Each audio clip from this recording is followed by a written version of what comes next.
Hey, I'm LaVeist. He's Eric ClaVille. You're tuned in to LaVeist and ClaVille, where we give it to you straight the way it is from a black male's perspective. Today's show, hate crimes in America. The recent spike in hate crimes against Asians in America has heightened the attention of America's history of hate crimes in general. It's not clear yet whether the recent killings in Atlanta is also a hate crime, but it's hard to ignore that 6 out of the 8 victims that were gunned down were Asian women. So ClaVille, this is like an ongoing thing. I mean, for us as black men in America, this is just an ongoing thing that has happened. I mean, in terms of the history of the country and hate crimes in general.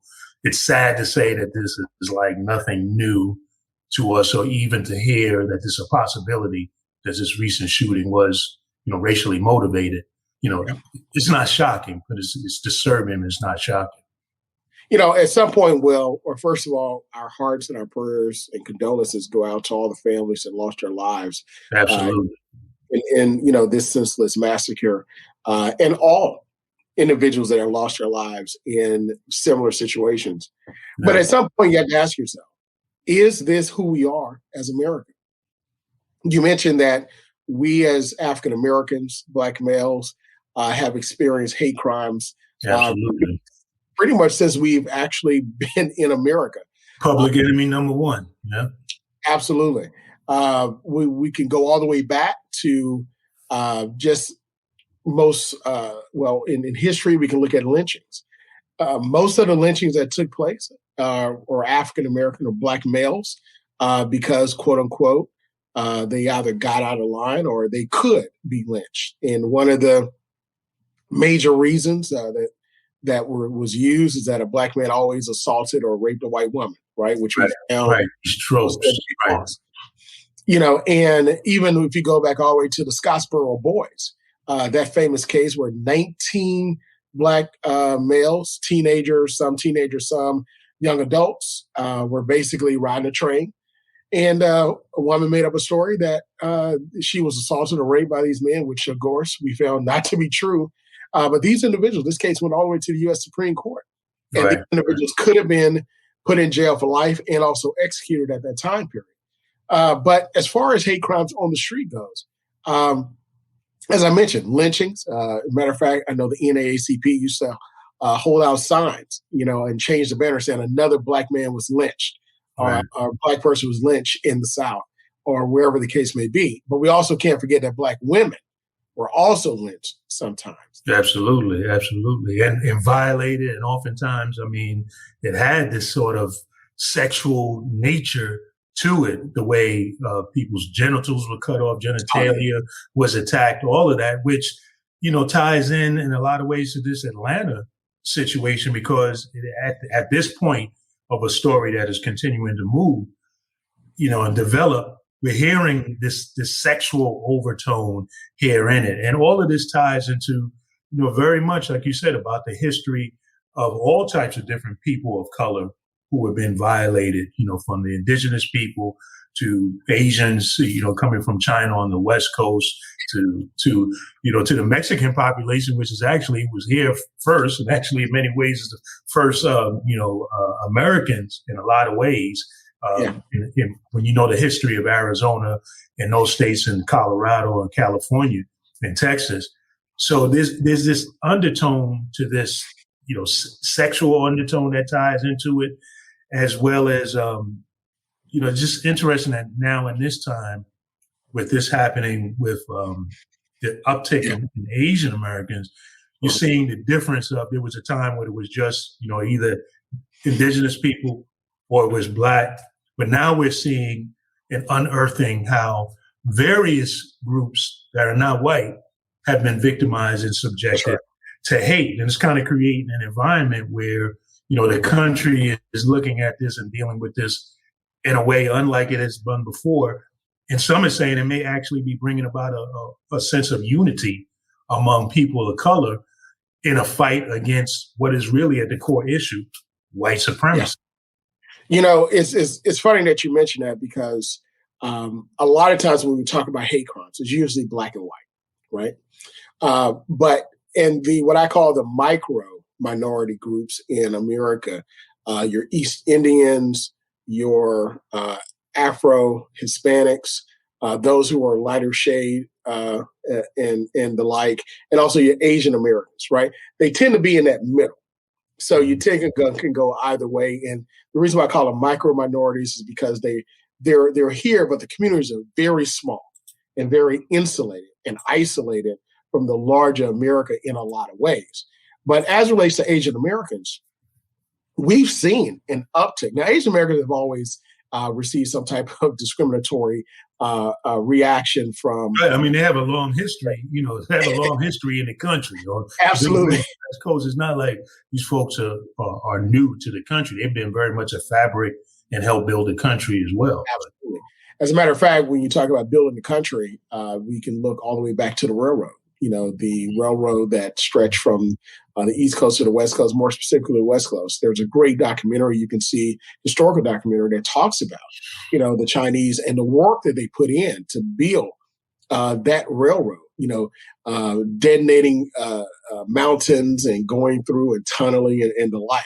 And the interesting thing about it is that when the railroad was finished, connecting the East to the West, the people that worked on the railroad to build it were not allowed to have those jobs. Those jobs went to quote unquote good white male. Sounds familiar, doesn't it? Sounds familiar.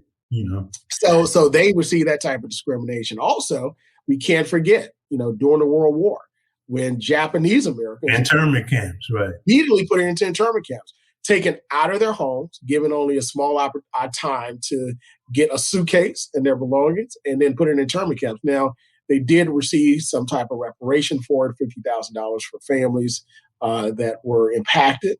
But at the same time, you can't get back your dignity, right, as it relates to that incident. A lot of people are uprooted, and they had to, quote unquote, show that they love America, the country. Right. So a lot of their sons and some of the daughters actually enlisted in the military and gave their lives for the country to show that they were, quote unquote, American, that they love the country. So then you notice that there were no internment camps for German Americans. And here it was, the United States was clearly in World War II. Germany was the dominant foe in terms of the war that was going on against the confronting powers. But yet here there were no internment camps for Germans. And so it begs to get you to wonder, well, what is the common thread here? And that is that you're talking about white supremacy. You're talking about the white brothers and sisters being treated very differently from those who are people of color.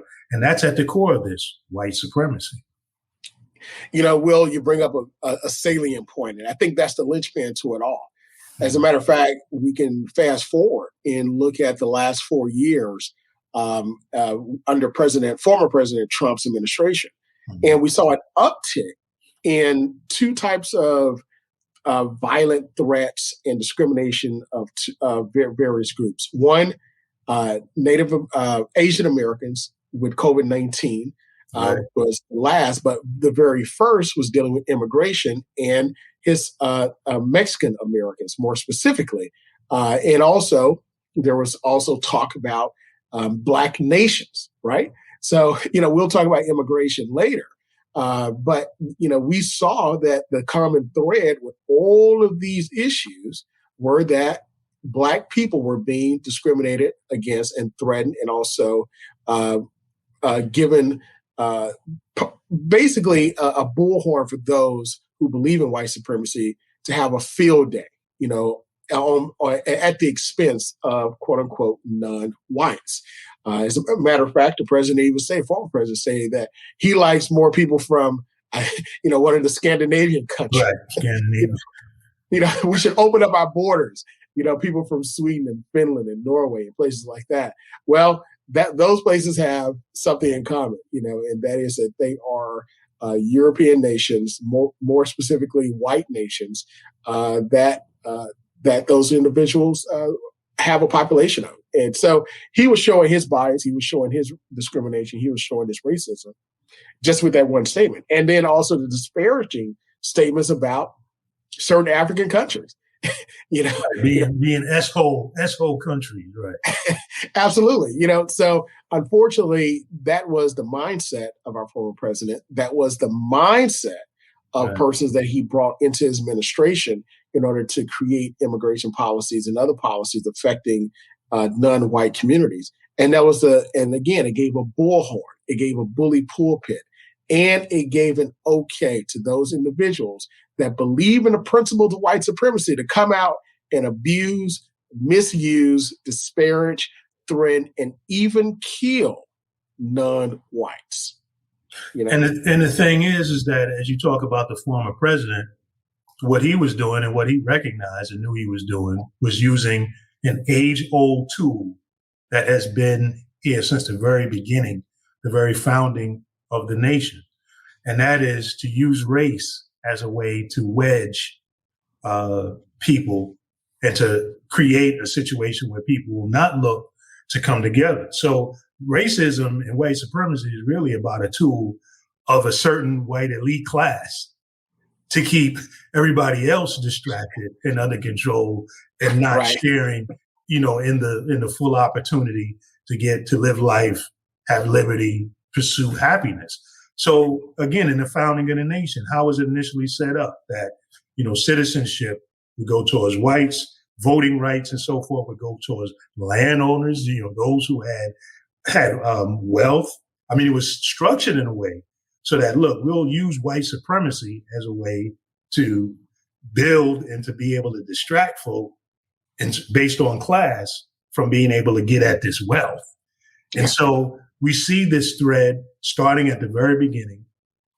We see it existing now when the president is making certain dog whistle claims. So there was a time in this country where you could be more blatant about it.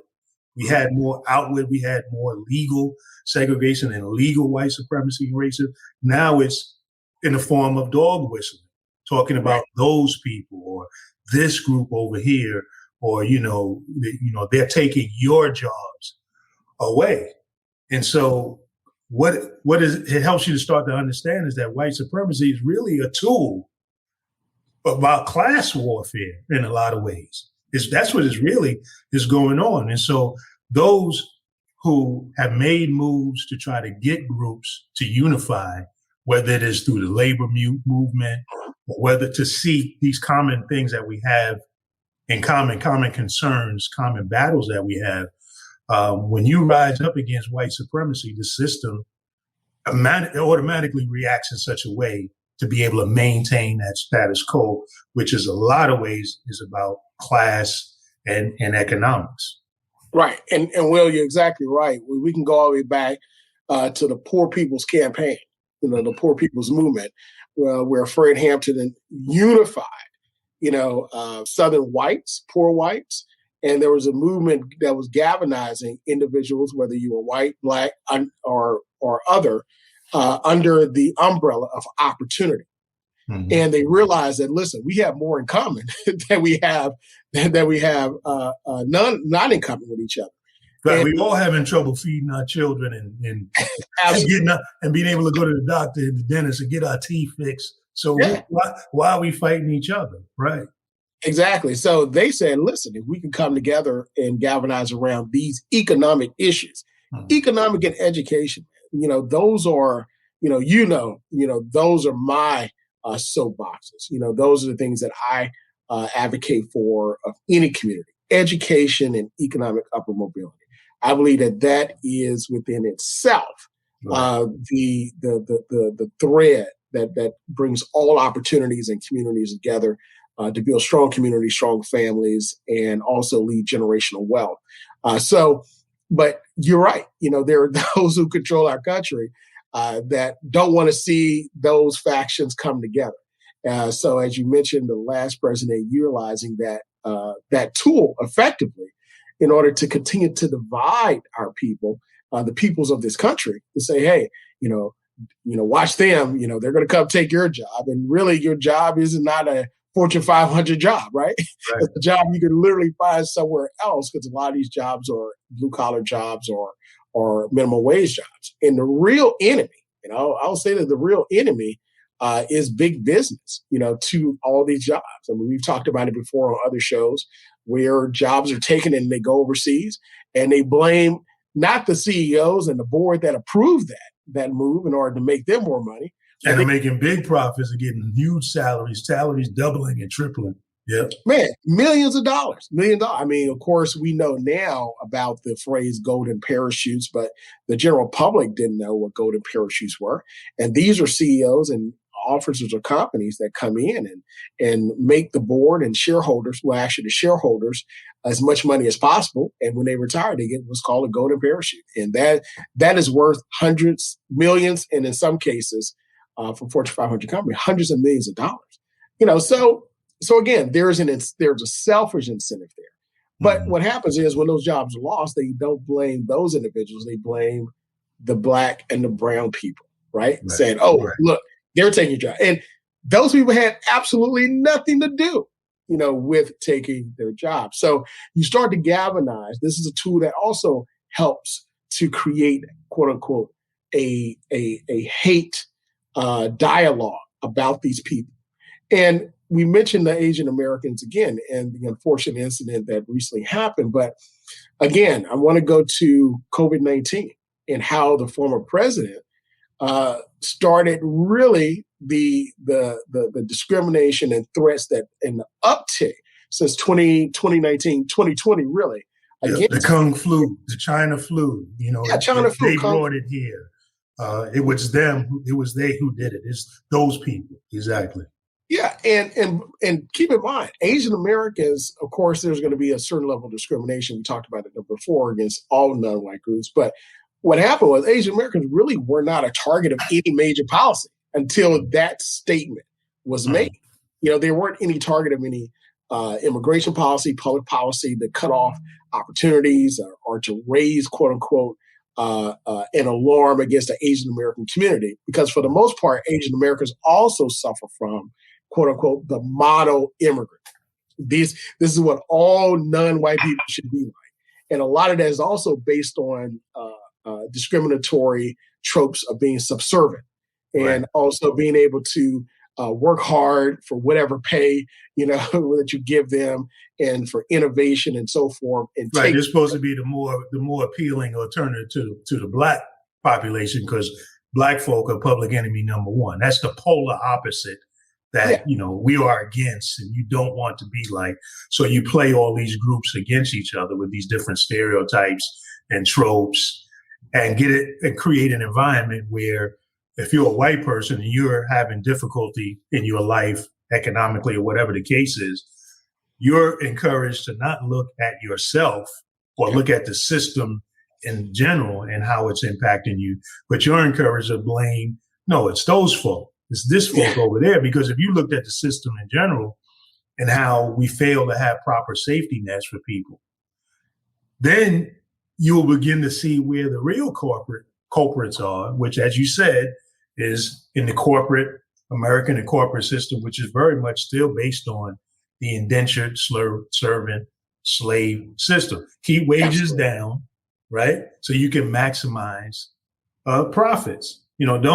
Don't get into sharing and creating an opportunity where people can be empowered to build wealth for themselves. Don't give everybody a large share of the pot, which would seem to me that actually the more assets that people have, the more they can put into the economy, the better off we all are. So that's where you hear these calls against minimum wage. We want to fight against, people being able to make $15 an hour to have a living wage because we want to keep our wages low, depress people so we can maximize the profits and keep the status quo the way that it is. So you use and you inject white supremacy and hatred into this to keep people distracted from seeing what is really going on.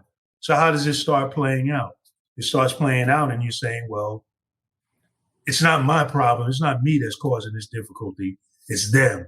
It plays out with the language, like you said, language that's degrading, that dehumanizes people, because it's easier to hate somebody. It's easier to gun somebody down if you're not even seeing them as being a fellow human being. You're seeing them as being an animal. You're seeing them as being less than.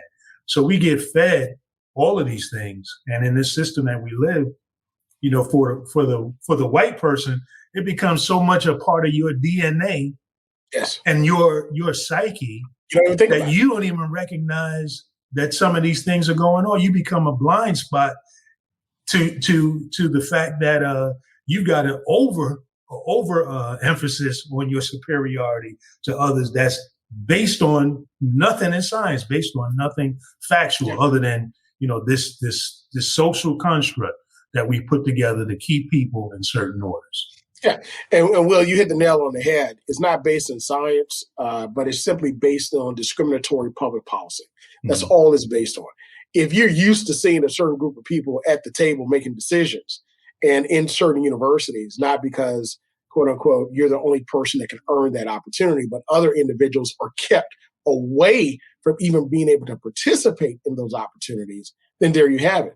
I remember doing some research on various Black codes and slave codes. And one of the Black codes that I found in Maryland, and again, these are all former slaveholding states that actually, during the time after slavery, simply converted the policies that they created to govern their slaves into, quote unquote, public policy to govern Black people at that time period, during Jim Crow. But anyway, one of the codes talked about African Americans or slaves, Black people not being able to participate in education or business or real estate, but in sports and entertainment. Sports and entertainment. So they recognize the ability of Black people's natural ability to participate in these areas of entertainment and sports at an early time. And we see it even now, happening. A lot of African Americans who became successful in business or the like, we see they got their start in entertainment. And it's not because that's the only thing that they could do, but again, that's what they were allowed to participate in. So again, going back to the Asian American and the policy, the disparaging dialogue about Asian Americans and COVID-19, it wasn't, we know it wasn't China that brought it over here, but it was rather the White House that ignored what was happening in China and decided to sit on their hands, ignore it, but privately behind closed doors. You had others of the administration and Congress that were saying, this is a serious problem. But we know that our former president would make statements saying, oh, there's nothing there. It'll go away. And I think about various movies, theatrical depictions of this type of thing that could happen, that could shut down the world. And I think about Outbreak, and how I was saying, well, clearly, we have mechanisms in place, to keep these things at bay. Very similar to what the Obama administration did with H1N1, when it came to our borders, but we stopped it there from coming inside because we created policies. We created an office of infectious disease in order to handle this call immediately, right? But unfortunately, it happened not because of China, but it happened because of the former White House's ineptness to react effectively and efficiently and really honestly about this threat of virus that came to our shores. It's interesting you mentioned the state of Maryland when you talk about public policy and how it supports, white supremacy, because it's actually in Maryland that we have the first law that really established the differences between how the races will be, treated. And you have, a case of John Punch, and people should look this up. And it really goes into, the importance of understanding the racial history of this country and how we can actually get to dismantling racism. But John Punch, was a slave who, with other, slaves and indentured servants, right, 2 white ones, ran away, right? They were caught, and their penalties were very different. The 2 white ones, their penalties was extension on their servitude. But Punch's penalty was lifetime of servitude as a Black man. And so you have, in that case, the first establishment of law solidifying, as you talked about, public policy and law, the impact that it has on interact and what happens with us as a society. That's the first instance. And then it continues on from there. And so these are the things that we have to understand. And once it gets put into law and it gets put into practice, then this is where we find ourselves. And so Absolutely. when people talk about things, well, that was way back then, that was then, and that doesn't matter. That set the standard. That set the whole situation in motion. So what it begs to differ and where it brings us is that there is a way to unravel this. If there was a way to put it in motion and to establish it, there's also a way to dismantle it. So I think, as we think about what should Black people do and what can we do as a society to start to address hate crimes and eliminate this scourge from our society, is we need to have anti-racism education as mandatory throughout our public school systems and throughout our institutions that are the key institutions that form the way that we think. So as people are coming through this public school system, there needs to be and I'm not just talking about diversity training, right, where you're kind of learning certain things and people are blowing it off and they're one-offs. But I'm talking about a deep dive into the racial history of our country and unraveling and uncovering and undoing these lies and taking people through a process. There are a lot of groups out there that are actually engaged in doing this kind of work and working with companies, working with organizations, working with school systems. I believe that that's one key thing that needs to be a mandatory thing in our school systems and in our society if we're going to be serious about getting to a society where we truly have an opportunity to be equal and to pursue happiness. Well, you bring up I believe it, which is the solution to this problem. But I believe that it is one that our country, and I'm probably the most optimistic person you'll ever meet, but I'm also the most realistic person you ever meet, which means I'm realistic about my optimism. and then simply saying that is, yes, education is the key, but education is two-pronged. First, you have to have someone who is able to deliver the truth, and you have to have someone who is humble enough to accept the truth. That's education, right? Taking this very complex history and or concept and breaking it down to a point to where a child can understand it. But you have to be like a child to actually receive it. Right. The problem with understanding the history of America and really teaching it, the truth of it, is that it brings embarrassment and shame upon white America, and it pulls the cover off of the fallacy of that which is white supremacy. I've discussed this in many settings with various groups and various individuals that really want to deal with this. But when I start to talk about the truth of America, which is simply repeating history, reading history, what took place, and understanding the power of law and public policy and how it dictates our going and our coming, they then to begin to shy away. And very few, if any, I've come in contact with have accepted it and also looked at it and said, we need to move forward with this. It's something to grow up and being lied to all your life. It's something to hear that what you have believed all your life has been nothing more than a lie. And it has, at the expense of others, it has caused pain, it has caused death, it has caused turmoil in those individuals' lives. Right. Well, it creates cognitive dissonance. And like you said, it's hard to struggle with that and to wrestle with that all that you have believed has been foundational to your identity is a lie. And so a lot of people do not want to delve into that space, because to go into that space really causes them to have to really self-reflect and deal with themselves and look at who they truly are in the society. And that's why I think it's important that this got to be something that's got to be a deep dive. It's got to be integrated into our education systems, into our religious institutions. These institutions that are the ones that kind of help form our minds and how we think. You can't just go into somebody's family and enforce on them how they're going to raise their kids. But in the public education system, you certainly can.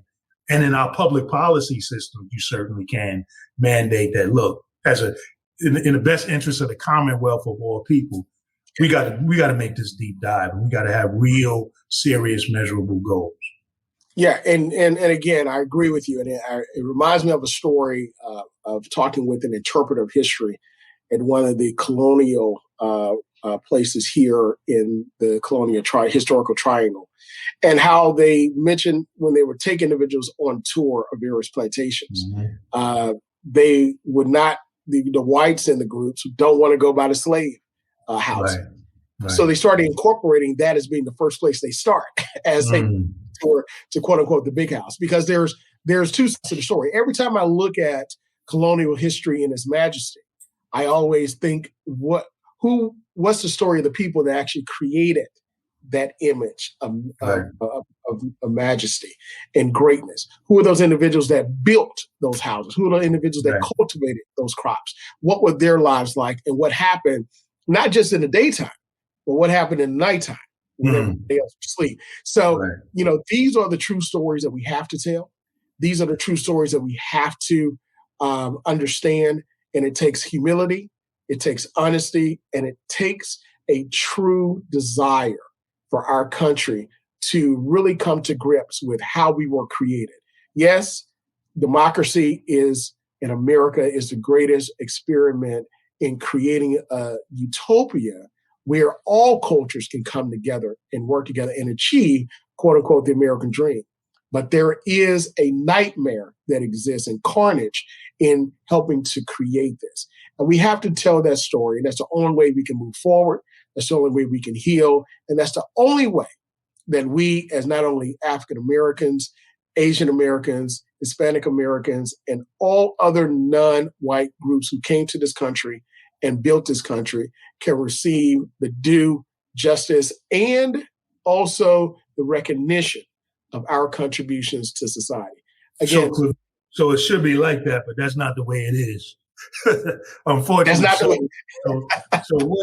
So what should Black people do to push this issue, to get on board against hate crimes? I think one of the things that we as a people should do is recognize this moment in history where we're at, that the country has evolved and become more multicultural in terms of different groups of people. Yes, indigenous people of this land and African Americans were the first two, and as well as Mexicans who out in the West, particularly through the wars between the U.S. and Mexico, were the ones who sacrificed and took the first blows of white supremacy in this nation. But we've also evolved that there's several other groups of people. And I think that we together, because one of my concerns is that, anti-Black behavior also exists in these other groups as well.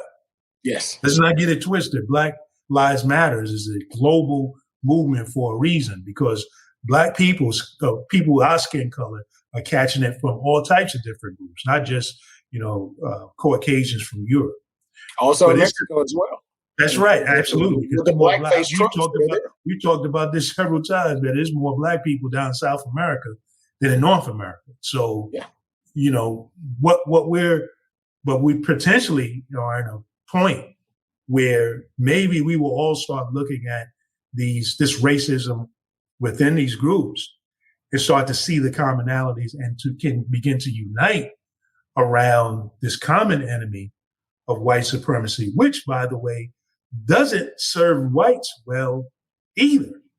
As we talked about the class differences, economically, it doesn't serve a lot of whites well either. So what would serve this country well is a country where all of the people truly have an opportunity, equal opportunity to pursue happiness and to build wealth and to contribute to the economy. And so I think we had this opportunity to unify and to really come together against that common enemy. And I hope that this is something that we can do. And I think that's a great way to end this segment. I echo those sentiments as well, and hopefully we can build up on it to make a better America. But Thank you so much for joining us for this segment of LaVeist and ClaVille. Again, as we talk about very important issues that impact our society today. Catch us in past episodes, this episode's on our social media, Facebook page, Instagram, and also Twitter. And for those of you that may have any questions, please email us at LaVeistandClaVille@gmail.com. And until next time, that's the way it is. We'll see you. Be well.